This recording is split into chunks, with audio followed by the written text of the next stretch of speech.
সবাই আমাকে অনেকে কমেন্ট করে কিছুদিন যাবত বলছে, দাদা তুমি সবসময় বাংলাতে কেন ভিডিও করো, এই ইংলিশ তো দু একটা বলতে পারো। দেখো, এমন না যে আমি ইংলিশ জানি না, আমি ইংলিশ জানি, ভুলভাল বলি কিন্তু ইংলিশ জানি, ঠিক আছে। তো যাই হোক, আমি ওদেরকে বলতে চাই যে আমি বেসিক্যালি সবসময় ইংলিশ বলি না, তার একটা কারণ হচ্ছে কি, বাংলাতে যেটা ছোট করে বলতে পারি না, ইংলিশে বলতে গেলে সেটা অনেক বড় বলতে হয়। এখন তোমাদের মনে হবে যে আমি ভুলভাল ইংলিশ বলি, আমি ইংলিশ জানি না বলে এই কথাটা বলছি, কিন্তু না, ব্যাপারটা হচ্ছে কিন্তু না। আমি তোমাকে প্রুভ করছি, প্রমাণ দিয়ে বলে দিচ্ছি ব্যাপারটা কি।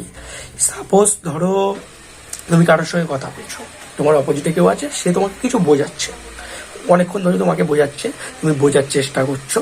তো সাপোজ ধরো তুমি বুঝতে পারলে না, তো বুঝতে যখন পারলে না, তখন তুমি কি করবে?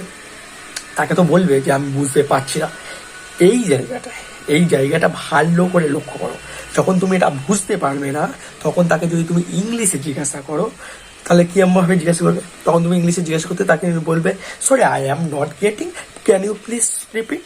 এটা বলবে তো, যে sorry I am not getting, can you please repeat. ইংলিশে বলতে গেলে এত বড় বলতে হবে, আমি এত বড় বলতে হবে। এটাই তুমি বাংলায় বলতে চাও, তো কি বলবে? বাংলায় বলতে গেলে তোমার বলতে হবে কি, হ্যাঁ কতটুকু, একটুখানি একটুখানি বুঝতে পারছো না কি? হ্যাঁ আবার বলবে, হ্যাঁ আবার বলবে, হ্যাঁ আবার বলবে।